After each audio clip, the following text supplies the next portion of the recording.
surface level, what we see socially is the beautiful things in our lives, right? No one posts about the crappy day, right? And I think that's the real thing that I'm trying to embrace as an entrepreneur is you fail a whole hell of a lot more than you succeed. This is Entrepreneurs the Playbook, where I give you access each week to the world's greatest athletes and executives about their personal and professional playbook and what has made them champions on and off the field. This is the Playbook.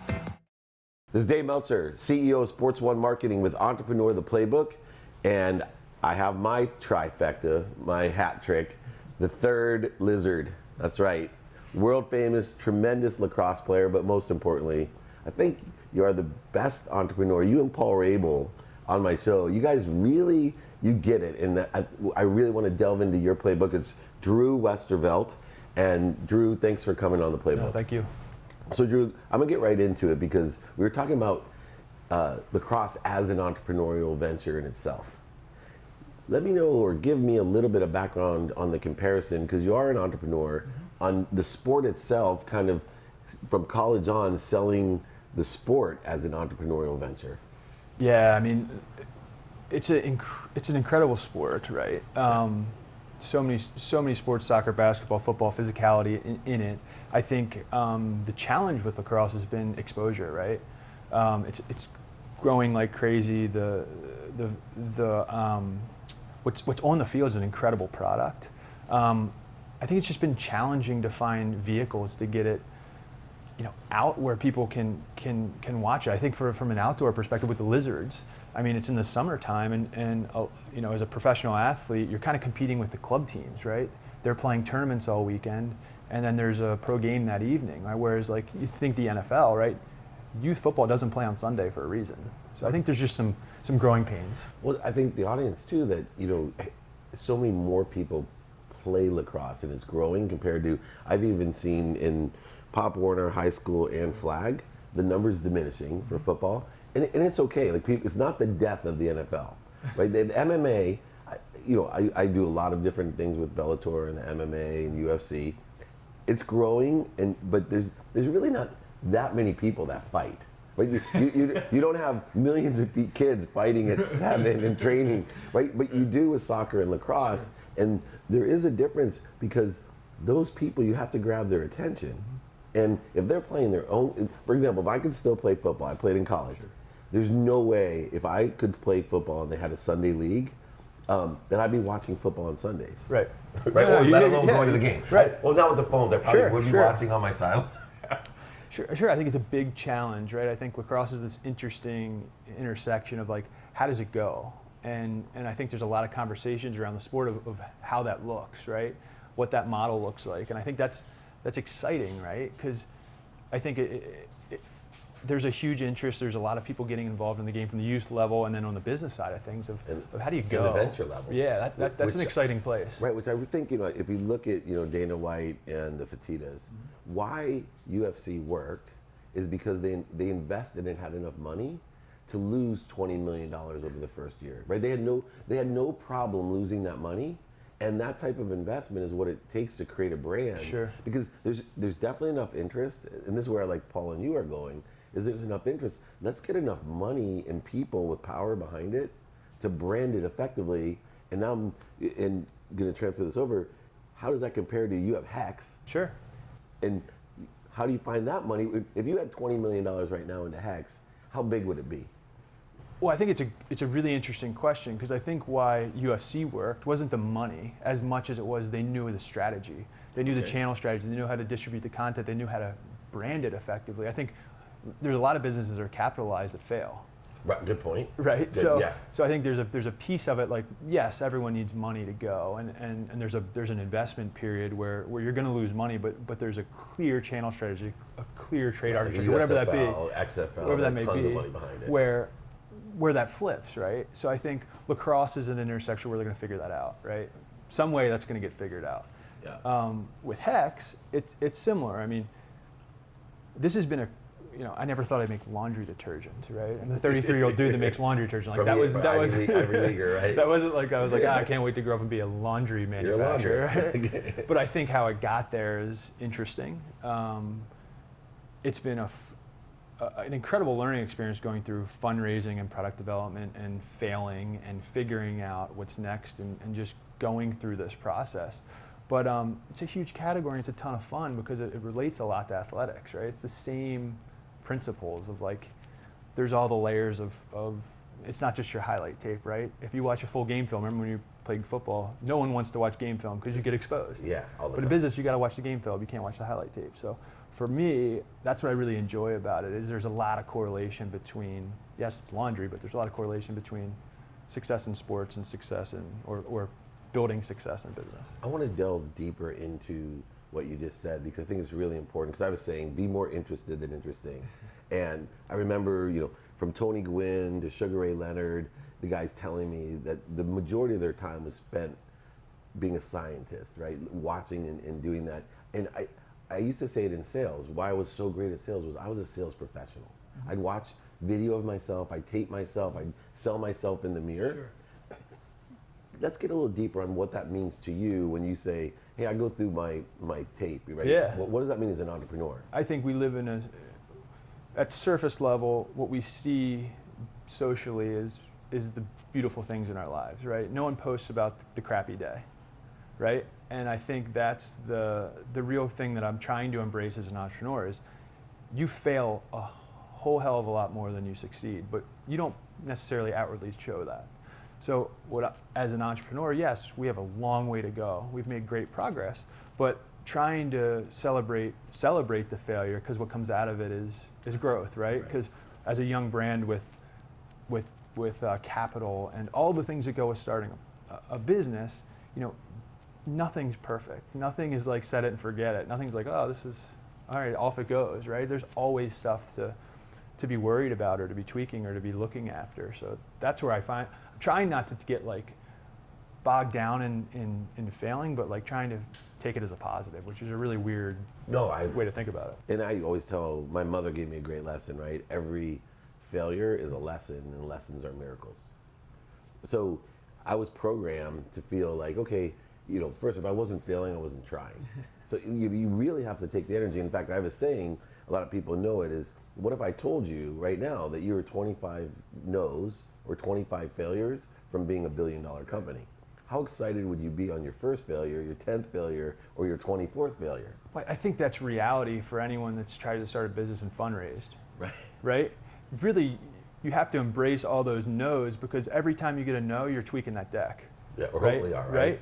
Yeah, if you're not, then you're going to give up, and this isn't meant for you. Or your right? ego's in the way. Yeah, and you're just it's gonna not fail. meant for you. You're going to fail. So I think whether it's from a capital raise, from its building, packaging, and products and manufacturing, whether it's creating a channel strategy to like, what retail is right, what retail is wrong, right? Mm-hmm. That's challenges we've had as a young brand. Is thinking that detergent sold any grocery store is a good grocery store for Hex, right? Yeah. That's not true, right? And learning that hurts. But if you say. And where do you find mentorship? As an athlete, we have mentorship and we're coached well. And where do you find like the mentorship so that you don't have to pay the dummy tax all the time? That somebody can tell you, you know what, you don't want to go into this retail location because here's the nuance that you don't get, dummy. I think I'm working on it, trying to network better, trying to listen, right? Ask for other people's perspective, right? Because that's king. I think what I've found is through the fundraising process, not just looking for capital, but looking for mentors, right? Because through this process, like you're only as successful as the team you're with, right? You can't do it all. So part of the fundraising process and some of the team building has been super helpful in the dummy tax, right? The other side of that is finding partners at retail or whether it's a brick and mortar or a digital place where we're going to merchandise our product, finding partners versus selling. Right? If I find myself in a review trying to sell someone this product to put on their shelf, it's probably not a good relationship. But if it comes across as a partnership and we can work together and we can have open conversations, how do we make this work? That's where I think you get rid of that dummy tax, right? Sure. I know you've been raising money. You know how to raise money. How do you know? Very common question when I'm business coaching people. How do you know whether to raise money or just to make money? Right? There's this nuance from beginning, middle, and even later on, as you get to C rounds in big capital. What are the key decision-making points for you of, gosh, I better using my time to get more capital than just to make it? Because you guys are making money. Yeah, I think from a capital perspective and what we do is really understanding for us at our stage, right? We're still in a growth stage, and really identifying those partners to grow with, right? That's the exciting time we're in.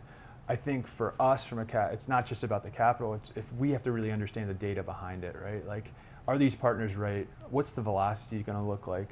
What's the contribution margin of this going to look like? So we don't have to worry about that, raise. We can get to this thing, because I see a lot of companies now that raise a ton of money. They never make money, but their goal is just to sell as quick as possible. And that's one way to do things. I don't think it's the only way to do things. So I think there's some decision making as I go along this journey with Hex of what's our strategy, what's our end game here, and is it a laundry detergent, or we believe that there's a lot of opportunity outside of laundry. So positioning yourself that way to say, like, hey, how do I get to a point where I can sustain this thing on its own, and then how can I get into more pieces here? So I think I don't know if there's a right or wrong answer there. Yeah, and how do you look at an exit strategy? Do you look at it all? For me, I'll tell you, when I was CEO of a public company, it would drive me crazy because I'm old. It was 2000, 2001, and they'd say, well, what's your exit strategy? And I'd say shareholder value. Like, come to me every day, and if someone said all of a sudden, hey, I'll buy you for $1 billion, my exit strategy is going to change real quick. Mm-hmm. And I will tell you though that as I got older, that doesn't make sense. I remember Dr. Conley, who invented Metrex. Mm-hmm. He said the worst day of his life is when he sold the company for $105 million. And this is when $105 million was a lot of money. As a private company. A lot of money. Yeah. But a real lot of money. But yeah, because GNC changed the formula, and he was in a bioactive dairy protein space, and he had, like you, a vision, and he sold his vision. Mm-hmm. So for you, where are your philosophies on how to exit, or do you even look at it? I think it's changing as I go through this process. I think I really enjoy right now. One, I think the basis of what we're doing is we have a real reason to believe, as like I said, as crazy as we're talking about laundry and cleaning, I think there's a real reason to believe that I love about it, because I don't think if we were differentiated, we should be here. If I was creating something that's already on the shelf and putting another label on it, like go home. But I think there's a real like another CBD product? Yeah, like if I yes, exactly. So I think from that perspective, I really enjoy where we are. I really enjoy the partnerships we're creating and we're building in the laundry space. I think the answer from an exit perspective can change depending on how quickly that growth happens in laundry versus the appetite to innovate outside that. I think we have a innovation funnel that goes outside of just detergents, which is fun for me because that creates, for me, it's something that I've created. It's something I'm very close to. So I think there's a couple different channels here, which I think is a lot of fun. Shifting gears into that creativity, there is certain personality traits or characteristics that exist in professional athletes like yourself that I also see in successful entrepreneurs. And some don't have, we were talking about, it's not a matter of an NFL player being intelligent enough. It is more their transition of how they grew up, what they've been focusing on, where sure. A lacrosse player can go to St. John's or Yale or Duke. They've done different things to get to play lacrosse at Duke than you do to play football at Florida State. Right. What character traits do you see parallel between great athletes in all sports and great entrepreneurs or great business people? Oh man, I think from a lacrosse perspective, I think any athlete is gonna, if they're gonna make it to another level, just has a perseverance that's there, right? That they're gonna work through anything, and I think that's really the purpose of collegiate sports. Is it's not fun. It's very quickly becomes a job, and working through that to get to game day is what it's all really all about. No matter what level you're at, what sports you're right. in. I played Division III football, baseball, ran track for, it's like if somebody knew for no money. If somebody knew how hard this was, and to do my school, right? It's worse than a full-time job. It was the hardest I worked in my life, I think. Yeah, I mean, I think you're working for an education, right? Yeah.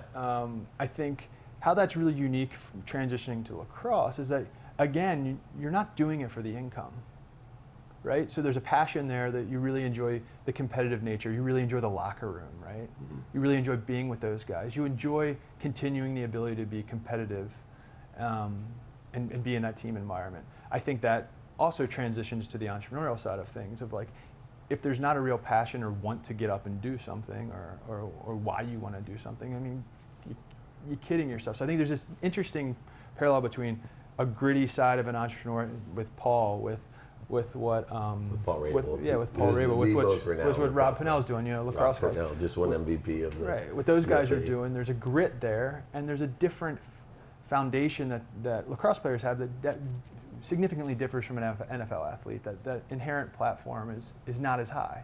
So I think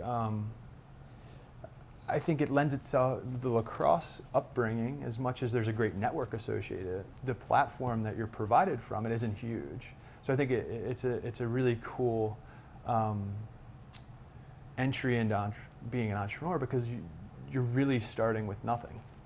And here's where I see the distinction, and this has been my last question, and we're gonna have to get back together. Because the only thing I don't like about the playbook is it's short. You got to cut it for the TV and podcast and all this. But I see all athletics, any division, whatever. Yeah. There has to be a passion and a purpose when you're playing, because it's so hard. Sure. But there's no focus at all on profitability for the player.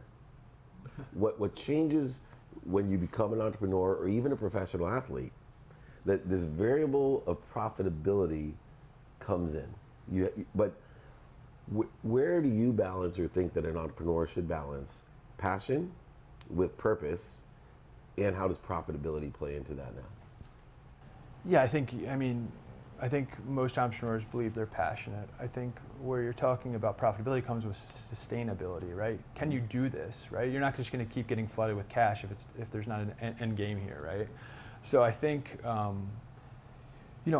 from my what I'm living in now is all about, we can go move units and we can go sell product and say, what's the contribution, right? What's the contribution? Why are we doing this? Because you just can't keep burning. You can't burn cash, right? You just can't keep burning because you're passionate about an idea. So I think for us it's been, and I think this lends itself to any business, is being very, very laser focused is a terrible use of words, but what I mean, very focused on what your channel strategy looks like, because not all points of distribution are where we want to be. So understanding why, and saying, okay, who do I really care about? And then on the trade architecture side of it, how does that make money, right? And put data behind that instead of throwing things at it, because that's where we have a lot of fun now, saying this is real, right? The velocity is real. With the right partners, this is real. Then that lends yourself to gaining more shelf space, and revenue comes from that, and contribution margin and profitability comes from that. That's what I enjoy about where I am with this business, and how it kind of correlates what we've talked about, or very clearly correlates with the sporting side of things we've talked about earlier. I think, Drew, you articulated really well. Most people only articulate what they're doing on the exit side, right? On how to make money, all this. What's interesting about you is I see that you really focus as well on where's my money coming from and what am I doing with it? Where everyone usually focuses on what am I doing with my money, but you really consider the starting point, the catalyst of where am I taking or getting my capital from, and what am I doing with it, then sustains where the new money comes. And I would hope, if you were to talk to the investment group you work with, I hope they would say that, my interest is, I am very thankful that someone, as much as I don't believe they're investing in the product as much as they're investing in the person, right? So I really take a lot of onus on, I believe they're investing in me saying when I'm going to do what I say I do, right? And if it was my money, yeah, I could go blast it away, but it's not. So there's an onus there that I think is real, and you need to be. That's real pressure. You need to be aware of and say, like, my best interests aren't necessarily for me. It's also it's more them than myself, right? Yeah. Because they're putting onus on you that you're going to go execute. So I love that side of it, and it takes this isn't about what I want to do. It is. I'm going to make the right business decisions, but it's really about like paying back's the wrong word, but pay back them for trusting you, right? That's what I think is a The really ultimate trust. fun The piece ultimate of trust, entrepreneurialism, right? Giving you my money is the Right. ultimate trust. Right. In this pragmatic. So I think that's why I think that way, because if I can't justify the use of those funds, then I miss the boat, right? Right. Which is awesome. I love the fact that, you just bring a higher vibration to your sport, lacrosse, right? Which is, was down here, and guys like you and Paul and Rob really have elevated it. But even more impressive, because I believe that lacrosse is great content. You guys just got to figure out how to distribute it and raise the awareness. But to take laundry detergent and make it cool like you guys, and like scientific, and really build a lifestyle brand off of what you're doing, now that is impressive, Drew, and I want to congratulate you. So unfortunately we run out of time. Just want to say this is Dave Meltzer with Drew Westervelt. This is Entrepreneur, the Playbook.